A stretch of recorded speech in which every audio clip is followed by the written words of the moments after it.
여러분은 절규라는 말을 들으면 뭐가 떠오르시나요?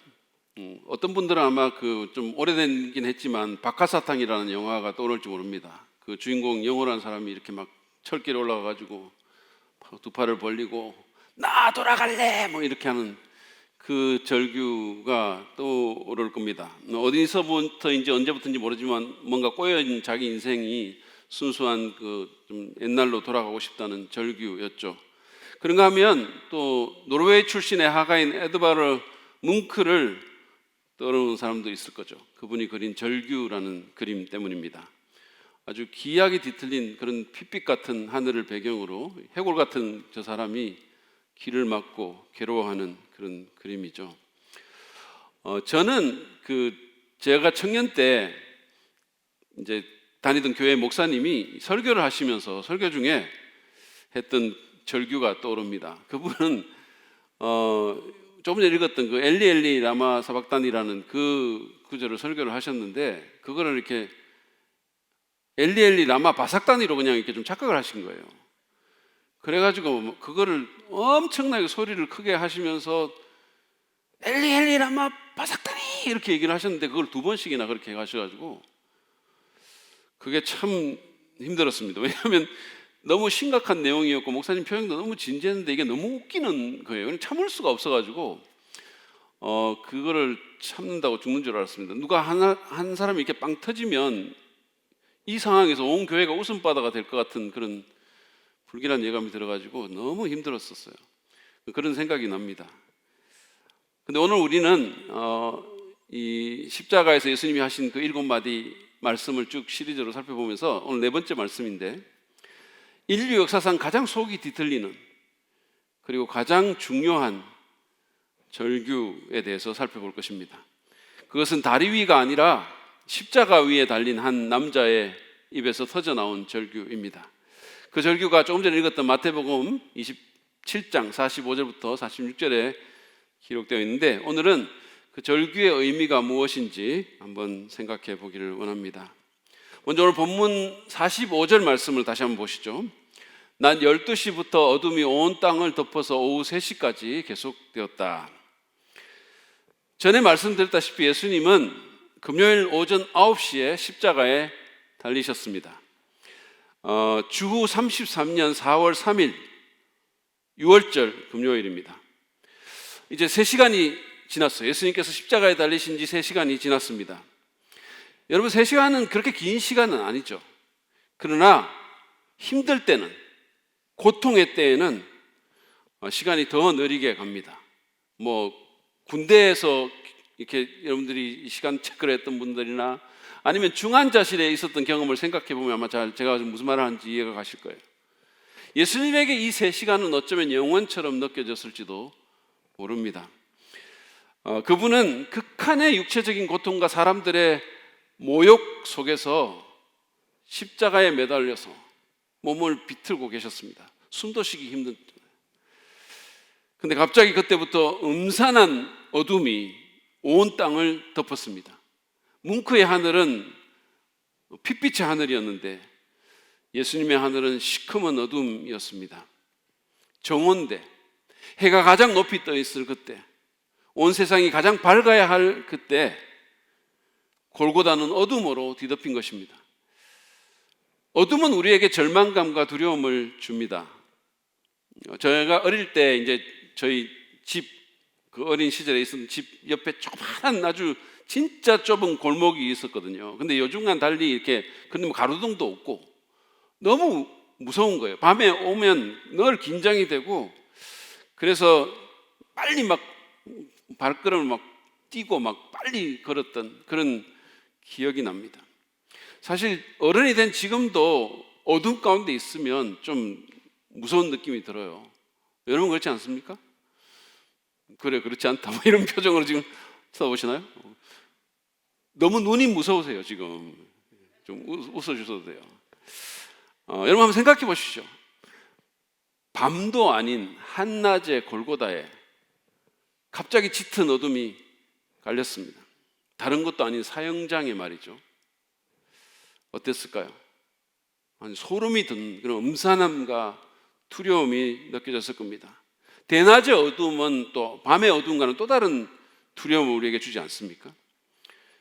그렇게 갑자기 골고다에 어둠이 닥치자 이런저런 이유로 그곳에 와 있던 여러 사람들이 집으로 돌아갔을 것입니다. 마태는 이 어두움이 정오부터 오후 3시까지 3시간 동안 계속되었다라고 말을 합니다. 아무것도 없는, 그때는 인공빛이 없었잖아요. 어둠 속에서 이 사형터에 십자가에 3시간 동안 매달려 있다고 한번 생각해 보세요. 예수님은 어땠을까요?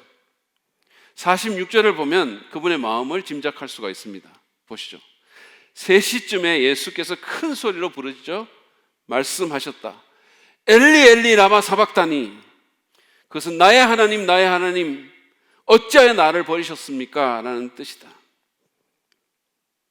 예수님은 해가 내리쬐는 오전 3시간 동안 십자가에 매달려 계시면서 자기를 욕하고 때리고 못 박은 사람들에게 아버지 저 사람들을 용서해 주십시오라는 말씀을 하셨고, 옆에 같이 십자가에 달린 회개하는 강도에게는 네가 오늘 나와 함께 낙원에 있을 것이다 라고 말씀하셨으며, 십자가 아래서 계셨던 육신의 어머니 마리아를 향해서는 어머니 아들입니다, 그리고 요한을 향해서 보아라 내 어머니시다라는 3마디의 말씀을 하셨습니다. 그러나 어둠이 골고다에 덮치자 3시간 동안, 그 지옥 같은 시간이겠죠. 그 시간 동안 그분은 아무 말씀도 하지 않으시고 신음소리만 내시며 묵묵히 견디셨습니다. 사실 지금까지 예수님은 예언자 이사야가 예수님 오시기 700년 전에 예언한 것처럼 이런 상황 가운데서도 침착함을 유지하셨습니다.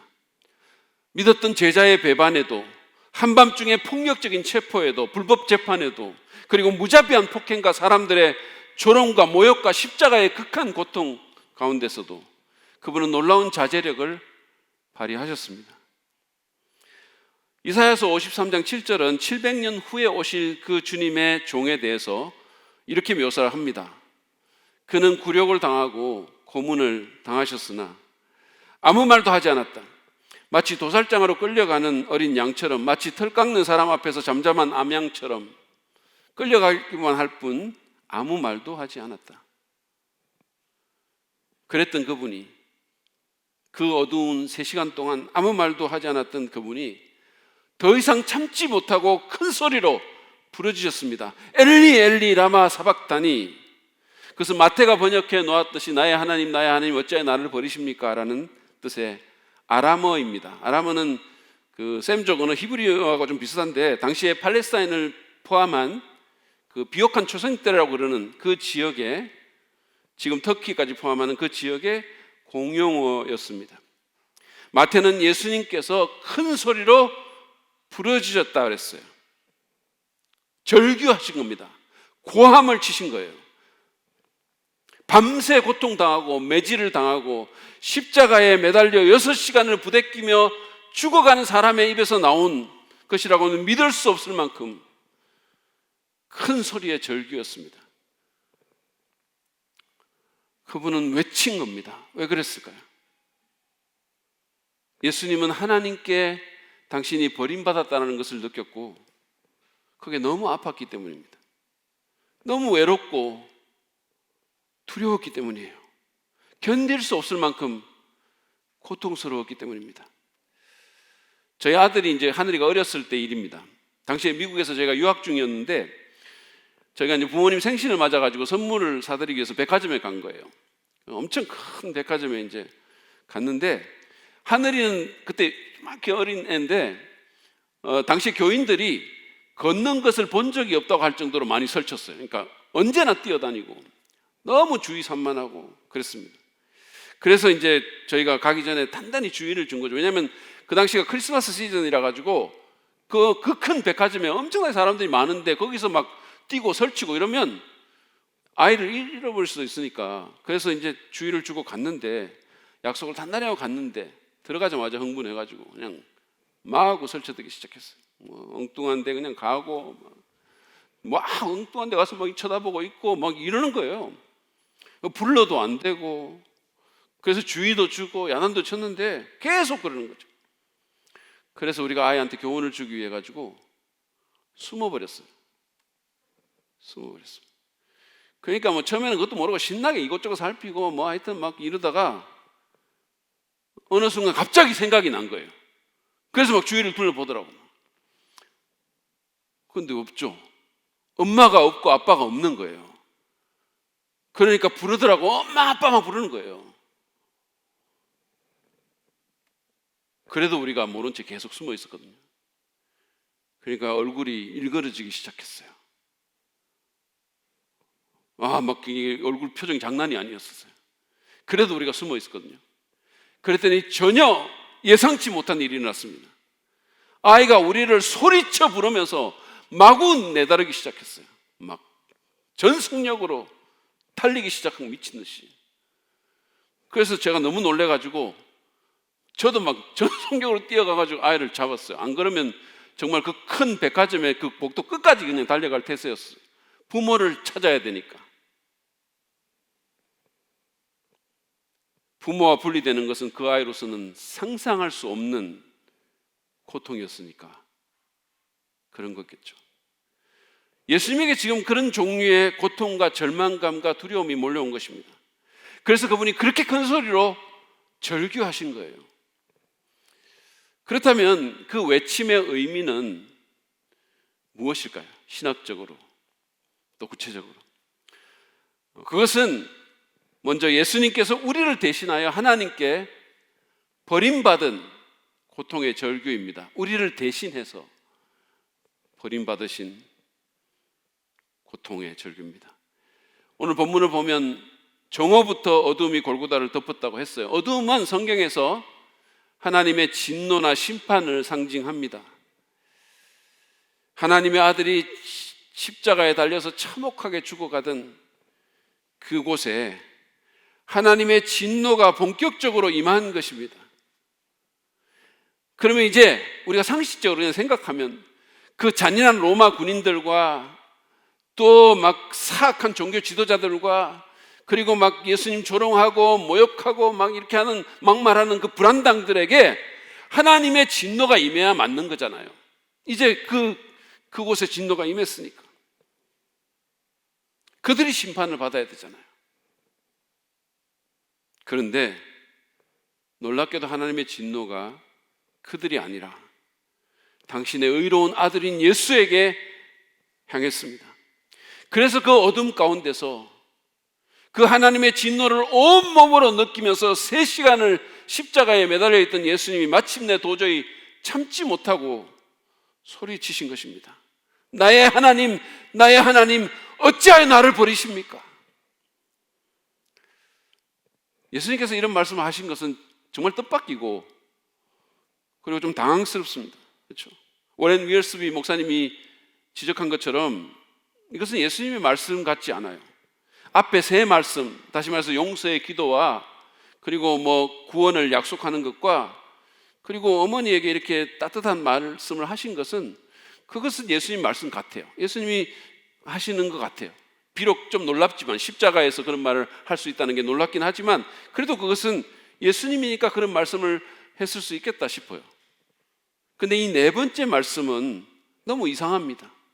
어떻게 예수님께서 하나님의 사랑하시는 그 아들이 하나님에 대한 무한 신뢰를 표현했던 그분이 이런 말씀을 하실 수 있습니까? 어떻게 그분이 하나님께 버림받을 수 있습니까?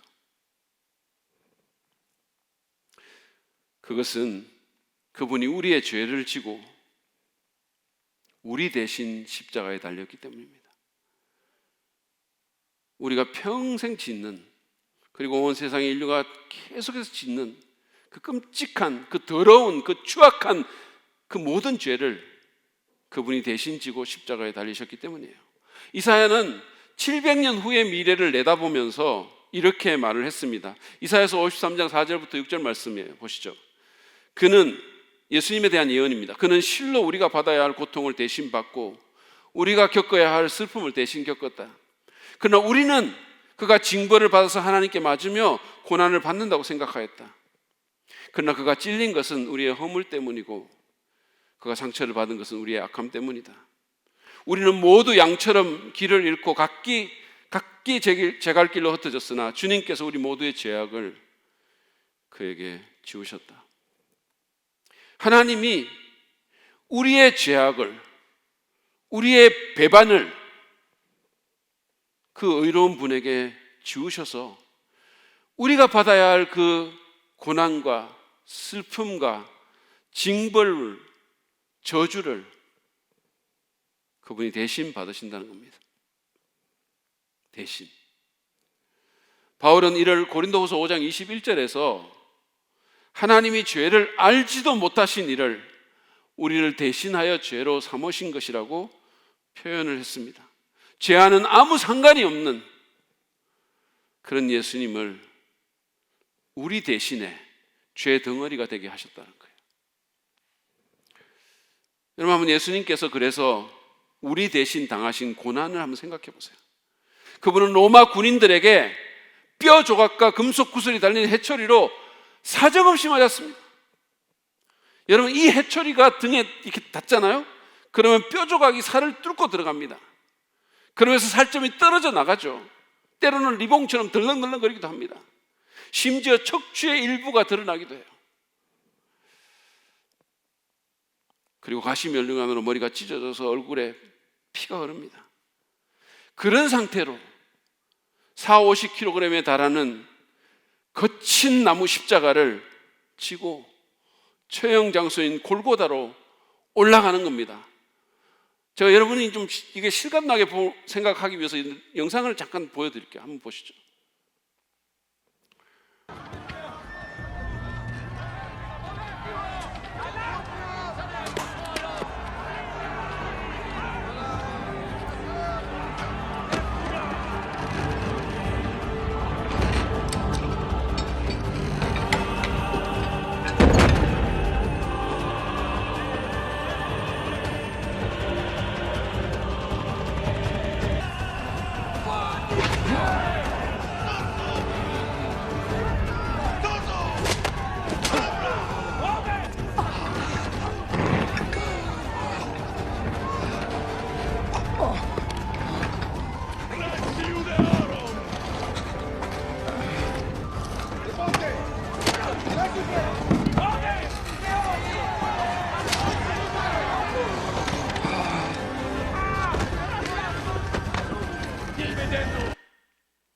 제가 어제 이거를 준비하면서 보는데 못 보겠더라고요. 이게 패션 오브 크라이스트라는 그 영화에 나오는 영상인데 굉장히 폭력적이라 이게 종교영화인데 19금이에요. 근데 성경학자들이 또 역사학자들이 이거를 보고는 예수님께서 실제로 당하신 고통은 이거보다 더하다 그랬어요. 그것이 그분이 우리를 위해서 당하신 육체적 고통의 일부예요. 그분은 그러고 가서 저런 상태에서 양손과 발목에 15cm에서 20cm의 대못이 박혀서 십자가에 달립니다. 견딜 수 없는 육체적 고통이죠. 그렇게 해서 6시간을 매달려 계신 거예요. 숨 한 번 쉴 수 없는, 숨을 쉬려면 이게 발을 들어 올려야 되는데 그러면 못은 더 깊이 깎이고 등은 다 긁히고. 그런데 이 고통은 그분이 당하신 고통의 일부에 불과합니다. 여러분, 예수님은 완전히 발가벗겨진 채 십자가에 매달려 있었어요. 사람들이 다 쳐다보는데 완전히 발가벗겨진 채. 여러분, 그 수치심을, 그 굴욕감을 상상할 수 있겠습니까? 그것만이 아니에요. 그분의 평판은 완전히 무너졌고 오해를 받았고 공개적인 조롱과 모욕을 당했습니다. 저는 얼마 전에 어떤 사람이 제 행동을 오해를 해가지고 제가 하지도 않은 일을 했다는 식으로 다른 사람이 말했다고 그런 얘기를 듣고 얼마나 속이 상했는지 몰라요.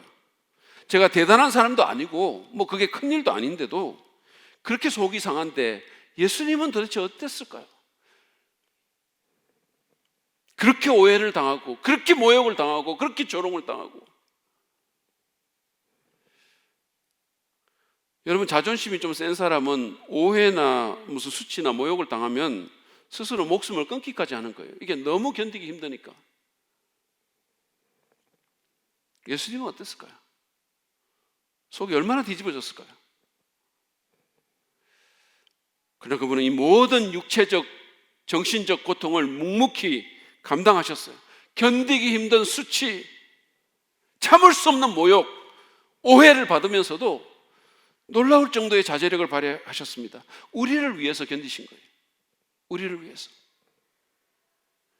그런데 그분이 견딜 수 없어 하신 고통이 있었습니다.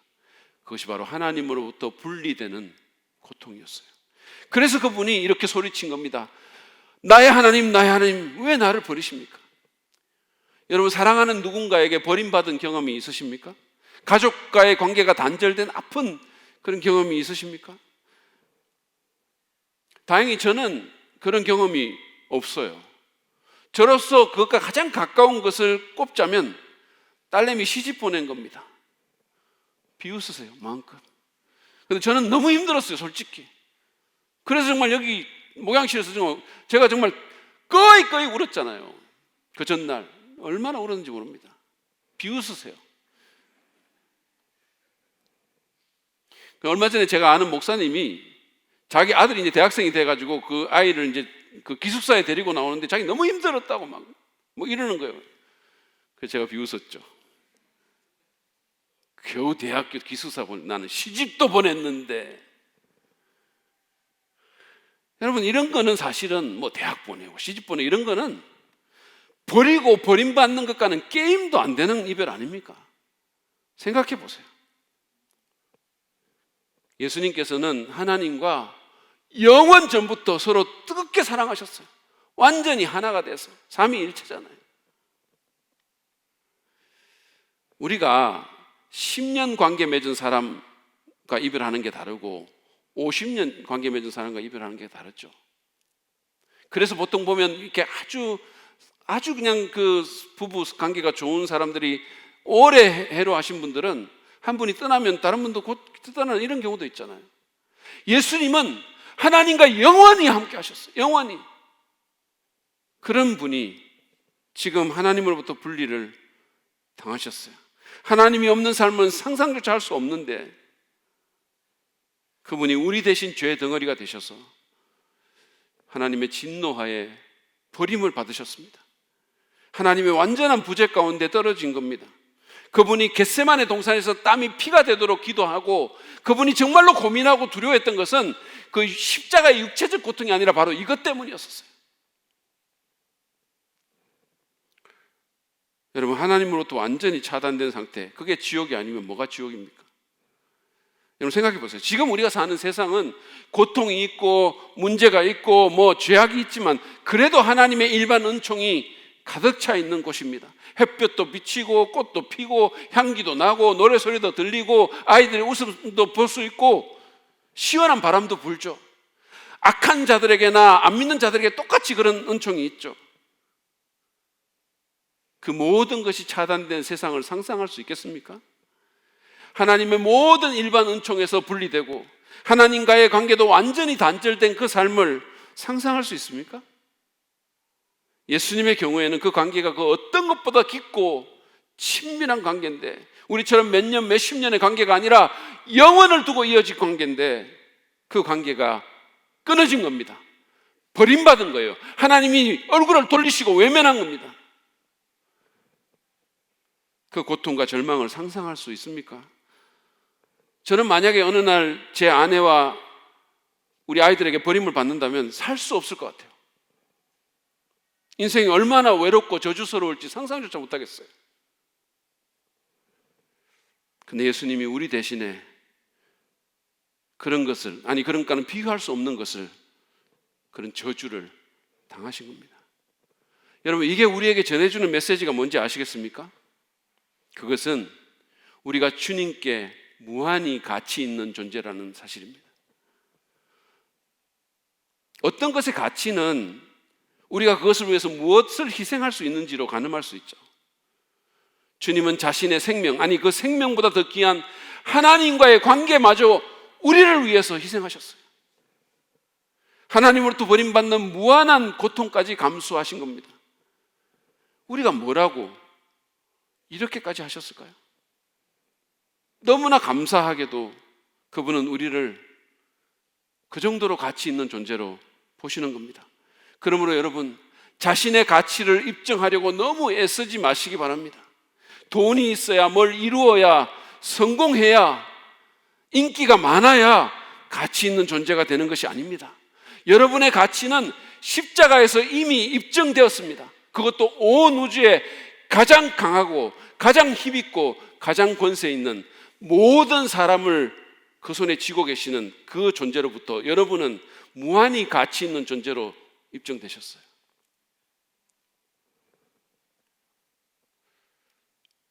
또 하나 더 중요한 것은, 이것이 우리에게 주는 중요한 메시지는, 그분이 우리 대신에 버림을 받으셨기 때문에 우리는 이제 하나님께 버림받지 않아도 된다는 겁니다.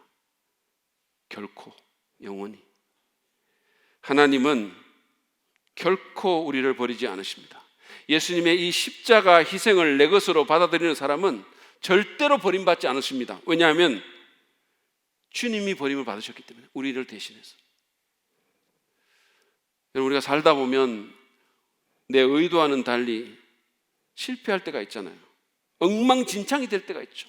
내가 봐도 이거는 아니다 싶을 때가 있죠. 그러나 그럼에도 불구하고 여러분은 버림받지 않으십니다. 그럼에도 불구하고 하나님은 절대로 여러분을 버리지 않으십니다. 왜냐하면 이미 다른 분이, 여러분과는 비교할 수 없을 정도로 훌륭한 분이 여러분을 대신해서 하나님께 버림을 받으셨기 때문이에요. 할렐루야. 그래서 여러분의 영혼은, 우리의 영혼은 영원히 안전합니다. 이사야는 메시아의 대속적 죽음에 대해서 말한 후에 53장 5절 하반절에서 이렇게 말합니다. 그가 징계를 받음으로써 우리가 평화를 누리고 그가 매를 맞음으로써 우리의 병이 나았다. 그분이 대신 저주를 받았기 때문에 우리는 하나님과 평화를 누리게 됐다고 합니다. 우리를 영원한 죽음에 이르게 하는 그 영혼의 질병이 나았다고 했어요. 우리의 근본적인 영혼의 문제가 해결됐다는 말씀이에요. 우리의 행위와 상관없이, 우리의 어떠함과 상관없이 십자가에 달리신 그 주님 때문에, 우리를 대신해서 버림받으신 그 주님 때문에. 기억하십시오. 십자가에서 벌거벗은 채 피투성이가 돼서 극도의 외로움과 절망감 가운데 나의 하나님, 나의 하나님 왜 나를 버리십니까? 라고 절규한 예수님 때문에 우리는 결코 버려지지도 망하지도 않습니다. 영원토록. 우리는 영원히 그분 안에 있습니다. 두 번째로, 이 절규는 그 고통 가운데서도 하나님을 끝까지 신뢰한 믿음과 순종의 외침이기도 합니다. 끝까지 하나님을 신뢰한 믿음과 순종의 외침이기도 합니다. 예수님의 절규는 하나님으로부터 버림받은 아픔에서 터져나온 절규가 분명합니다. 왜냐하면 그분은 실제로 버림을 받으셨으니까. 우리 죄 때문에, 우리를 대신해서. 그러나 동시에 그 절규는 단순한 아픔과 절망을 넘어서는 무언가를 담고 있습니다. 예수님은 이 상황 가운데서도, 이 절망적인 상황 가운데서도 하나님을 그냥 하나님이라고 부른 게 아니라 나의 하나님이라고 부르셨어요. 나의 하나님, My God, 나의 하나님이라고 부르셨습니다. 그것도 2번씩이나. 저는 제 아내가 저한테 싸늘하게 대할 때 내 현수가라고 절대 안 부릅니다. 남의 현수가라고 부르고 싶어요. 그러면 평현숙이 왜? 라고 대답할까요? 사실은 그럴 때는 이름도 부르고 싶지 않죠. 올리고 싶지도 않죠, 입에. 근데 예수님은 이런 상황에서 하나님이 완전히 싸늘해지시고 완전히 그냥 외면하시고 그를 버리셨는데도 예수님은 하나님을 나의 하나님이라고, My God이라고, 내 하나님이라고 부릅니다. 그분은 하나님이 느껴지지 않아도, 비록 자신이 지옥의 고통 가운데 떨어져도 하나님을 놓지 않았습니다. 어떤 일이 벌어지더라도 하나님은 내 하나님을 믿음으로 붙들었어요. 그렇게 안 느껴졌지만 극한의 고통 가운데서도 필사적으로 하나님께 나아가려고 했습니다. 조금만 안 좋은 일이 생기면 하나님 원망하고 그분에게서 등을 돌리는 우리와는 너무 다르지 않습니까? 아니 왜 도대체 이렇게 하십니까? 저 교회 안 나갑니다. 이렇게 하는 우리하고는 너무 다르지 않습니까? 근데 그뿐만이 아니에요. 예수님이 외치신 나의 하나님 어찌하여 나를 버리십니까? 라는 이 외침은 시편 21편 1절에 나오는 말씀이기도 해요. 시편 22편은 메시아 시편이라고 그러는데 예수님 오시기 1000년 전에 이스라엘 왕인 다윗이 기록한 메시아에 대한 예언입니다. 지금 우리가 보는 성경에는 장절이 있잖아요. 근데 그거는 당시에는 그런 게 없었어요. 이거는 사실은 1600년인가 생긴 거고 그전에는 장절이 없었기 때문에 시편 같은 경우에 첫 문장이 장을 표시하는 역할을 했어요. 이를테면 누가 시편의 첫 문장을 말하면 사람들은 그 시가 어떤 시인지를 떠올렸어요. 다시 말해서 예수님께서 나의 하나님 어찌하여 나를 버리십니까? 라는 그 첫 마디를 했을 때 사람들은 시편 22편의 내용을 떠올렸을 것입니다. 여기서 예수님의 믿음과 순종이 더욱 두드러집니다. 그분은 자신의 고통을 다른 말로도 얼마든지 표현할 수 있었겠지만, 얼마든지 다른 식으로 절규할 수도 있었겠지만 의도적으로 하나님의 말씀 시편 22편의 첫 문장으로 그것을 표현해 주셨어요. 그것은 그가 이런 상황 속에서도 말씀을 붙들고 이 시편에 기록된 내용을 끝까지 믿고 행한다라는 뜻을 담고 있습니다. 비록 그분이 힘이 없어서 완전히 탈진한 상태니까 이제는 곧 죽을 거니까 전체 시편을 암송하지 못했지만 온 힘을 다해서 그 첫 문장을 외침으로써 하나님과 거기 기록된 그분의 사명에 대한, 자기에게 주어진 그 사명에 대한 당신의 신뢰와 헌신을 드러내신 것입니다. 나는 끝까지 하나님 놓지 않을 거야. 나는 끝까지 이 시편에 기록된 말씀대로 행할 거야. 나는 끝까지 순종할 거야. 그러면 1000년 전에 다윗이 성령의 감동으로 메시아에 대해 예언한, 기록한 시편 22편 내용을 직접 한번 보시죠. 1절 말씀입니다. 나의 하나님 어찌하여 나를 버리십니까? 바로 이겁니다. 어찌하여 그리 멀리 계셔서 살려달라고 울부짖는 나의 간구를 듣지 아니하십니까? 6절로 가죠. 나는 사람도 아닌 벌레요, 사람들의 비방거리, 백성의 모욕거리일 뿐입니다.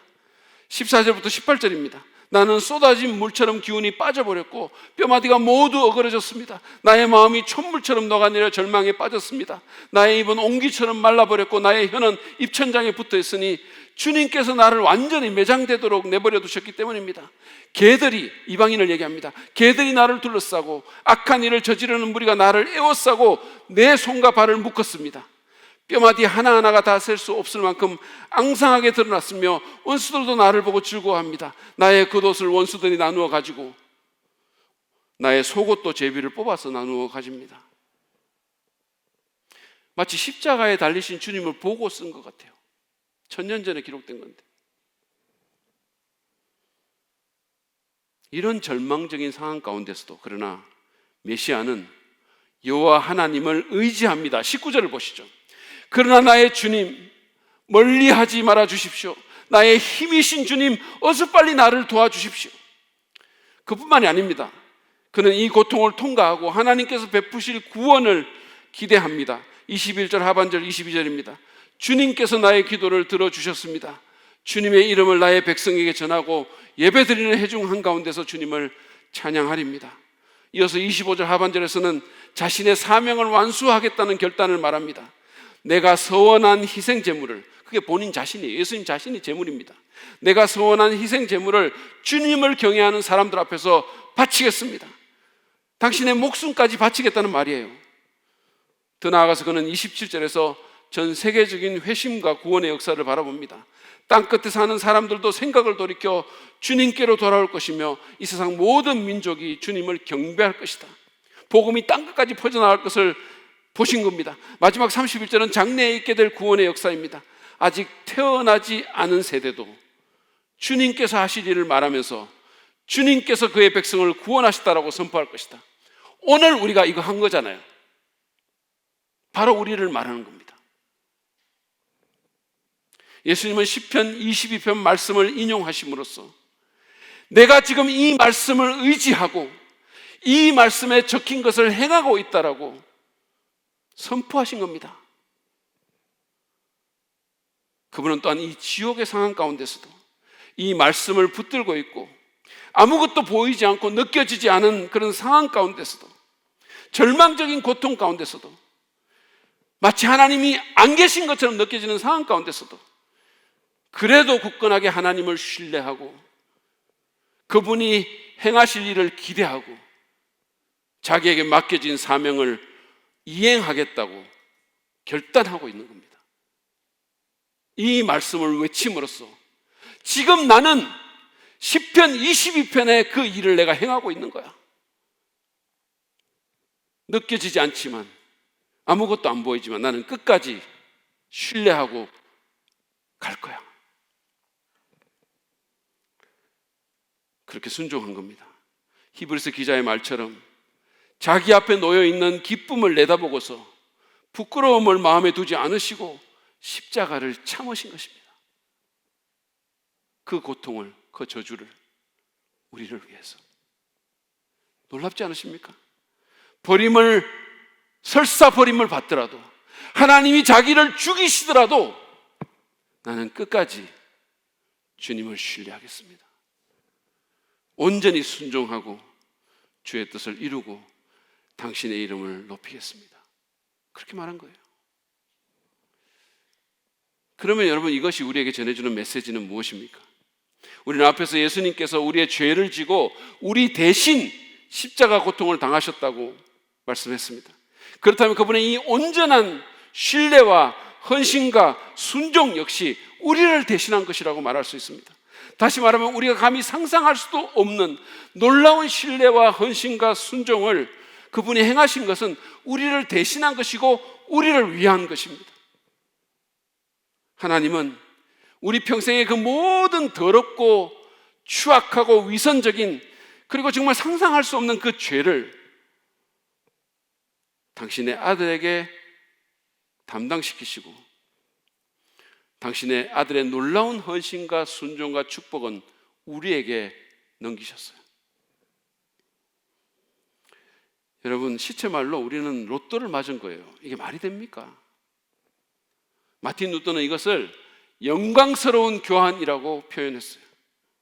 내 모든 죄가 그분에게 가고 그분의 그 아름다움이, 그 완벽한 의가, 그 온전한 순종이, 그 완벽한 헌신이 우리에게 온 거예요.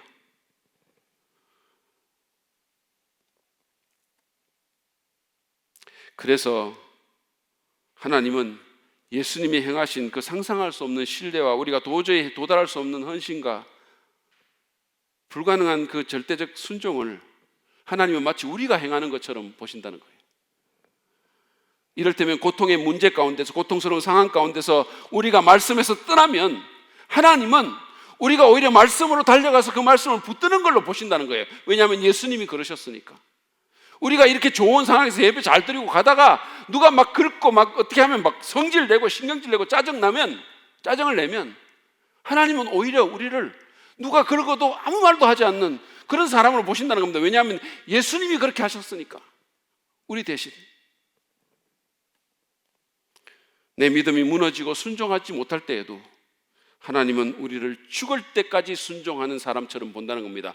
왜냐하면 예수님이 그렇게 하셨으니까.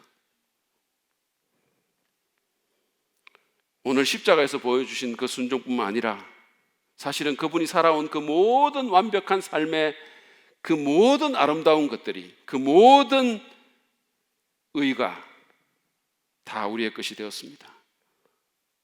이 어떤 은혜입니까? 여러분, 우리가 정말로 구원받았다면 이 은혜를 깨달아야 돼요. 이게 진짜 은혜구나. 온 우주에서 가장 강력한 분이, 왕의 마음도 움직이시는 분이 나를 완벽하게 의롭다고 봐주시는구나. 예수님 때문에, 나를 위해 지옥의 고통을 감당하신 그분 때문에, 그리고 그 상황에서도 순종하신 그분 때문에. 이 어떤 은혜입니까? 여러분, 우리 가운데 어떤 사람들은 자기 외모가 무슨 현빈이나 전지현하고 바뀌었으면 좋겠다라고 그렇게 생각하는 사람이 있을지 모르겠어요. 그러나 생각해 보십시오. 그렇다고 사람들이 여러분을 더 높이 평가할까요? 그렇다고 내가 내 자신에 대한 근본적인 어떤 인식이 달라질까요? 그렇다고 그게 내 모든 문제를 사라지게 만들까요? 갑자기 내가 행복해질까요? 그렇지 않습니다. 잘못하면 무슨 현빈이 학폭 논란에 휘말렸다 이러면 여러분 망하는 거예요. 그리고 그 외모는 결국은 시들고 사라집니다. 아무것도 아니에요. 그러나 예수 안에서 일어난 이 영광스러운 교환은 우리의 현재 삶뿐만 아니라 우리의 영원한 운명을 바꾸는 거예요. 언제나 나를 향해서 미소 짓는 분이 있다는 것을 내가 알아가며 사는 거예요. 내가 사는데 언제나 나를 향해서 미소 짓는 분이 있는 거예요. 저 위에 계신 분이 언제나 나를 향해서. 이거 얼마나 좋은 느낌인지 몰라요. 이거 얼마나 괜찮은 삶인지 모릅니다. 온 우주에서 가장 센 분이 나를 향해서 언제나 미소 짓고 있는 거예요. 예수님 때문에. 다윗은 시편 32편 1절에서 허물의 사함을 받고 자신의 죄가 가려진 자는 복이 있도다라고 했어요. 우리는 허물의 사함을 받았을 뿐만 아니라 그분의 완벽한 의까지 전가받았어요. 그래서 하나님께서 우리를 그냥 용서받은 죄인이 아니라 예수님처럼 대하시는 거예요. 예수님처럼. 우리를 당신의 아들로 딸로 받아주시고 우리를 무덤을 태우고 사랑하시고 기뻐하시는 겁니다. 여러분, 하나님은 여러분 좋아하세요. 정말로. 여러분이 예수 그리스도를 믿음으로 고백하면 여러분 좋아하십니다. 여러분을 즐거워하시는 거예요. 그냥 팔짱 끼면서 이를 악물고 고개를 흔들면서 참 한심하다. 정말 예쁜 구석은 눈 씻고 쳐다봐도 없네. 믿는다고 말이나 하지 말자. 아유, 저 위선 저 교만, 아유, 그냥 어쩌겠어. 그렇지만 내가 하나님이니까 그냥 사랑해야지. 이러는 게 아니라는 말씀이에요. 두 팔을 벌리고 우리를 보면서 노래를 부르신다 그랬어요. 너무 좋아가지고. 여러분이 여러분 자녀들한테, 어린아이들한테, 손자들한테 그러는 것처럼 너무 좋아가지고, 너무 기뻐가지고, 걔가 넘어지든 어떻게 하든 입에서 뭐 침을 흘리든 너무 좋아가지고 그 존재 자체 때문에 너무 감동을 해가지고 노래를 부르신다는 거예요. 왜? 예수님 때문에. 이 어떤 복입니까? 이런 복을 누리며 사는 것이 믿는 사람의 삶이에요. 그리고 이것은 다 예수님이 십자가에 달려서 지옥의 고통 가운데서도 시편 22편 말씀, 나의 하나님 나의 하나님 어찌하여 나를 버리셨습니까? 라는 말씀을 붙들었기 때문이에요. 이제 말씀을 맺겠습니다. 주님이 십자가에서 네 번째로 하신 이 절규는 예수님께서 우리를 대신해서 하나님께 버림받은 고통의 절규인 동시에 그 고통 가운데서도 하나님을 끝까지 신뢰한 믿음과 순종의 외침입니다. 그분의 이 외침으로 우리는 하나님께서 우리에게 화를 내고 계시는 것이 아님을 알게 됐어요. 비록 우리가 죄가 있지만, 비록 우리가 연약하지만, 여러 가지 허물이 있고 여러 가지 실패를 하지만 하나님이 우리에게 화내고 계신 것이 아님을 우리는 압니다. 왜냐하면 예수님이 우리 대신 저주와 진노를 다 경험하셨기 때문이에요. 동시에 우리는 하나님께서 우리를 영원히 기뻐하심을 압니다. 왜냐하면 예수님이 우리 대신 완벽한 신뢰와 순종을 하셨기 때문이에요. 여러분, 이 주님께 감사하지 않겠습니까? 이 주님을 기뻐하며 찬양하지 않겠습니까? 이 놀라운 주님께 더 가까이 나아가며 그분을 더 알아가며 그분과 동행하지 않겠습니까? 이 십자가의 은혜로 살지 않겠습니까? 여러분의 감정이 아니라 이 십자가에서 일어난 일을 진리로 받아들이고, 비록 세상은 때로 나한테 화를 낼지라도 언제나 나를 향해 미소 지으시는 그분을 생각하며 살아가지 않겠습니까? 혹시 우리 가운데 아직 예수님 믿지 않고 있는 분이 있다면 오늘 여러분 대신에 저주를 받고 지옥을 경험한, 그러나 그런 가운데서도 하나님을 온전히 의지한 그 예수님을 믿지 않으시겠습니까? 만약에 여러분이 계속해서 이 예수님을 거부한다면, 무시하고 거부한다면 여러분은 예수님께서 당하신 그 모든 고통과 형벌과 저주를 직접 받아야 할 수밖에 없어요. 이게 그냥 쓱 넘어갈 문제면 하나님이 자기 아들한테 그렇게 하지도 않았어요. 이거 심각한 문제예요. 누가 당하든 당해야 되는데 하나님은 여러분이 그거 당하기를 원치 않았기 때문에 당신의 아들에게 그 모든 것을 쏟아부은 거예요. 십자가로 나가십시오. 거기에 우리의 소망이 있고 생명이 있습니다. 여러분, 우리가 버림받지 않도록 하나님께 버림받으시면서도 우리가 도저히 이룰 수 없는 의를 우리 대신 이루어 주신 그 예수님을 오늘 마음에 믿고 믿음으로 영접하십시오. 여러분은 하나님의 사랑받는 자녀가 되고 영원히 그 사랑 안에서 하나님과 함께 할 것입니다. 영원히. 거기에 우리의 생명이 있고 소망이 있는 거예요. 아시겠어요? 세상은 달면 삼키고 쓰면 뱉습니다. 그러나 하나님은 절대로 우리를 버리지 않으십니다. 언제나 우리에게 미소 지으십니다. 왜냐하면 십자가에서 예수님이 우리를 위해 하셨기 때문이에요. 이 시간 그 십자가로 나아가는 저와 여러분 되시기를 바랍니다.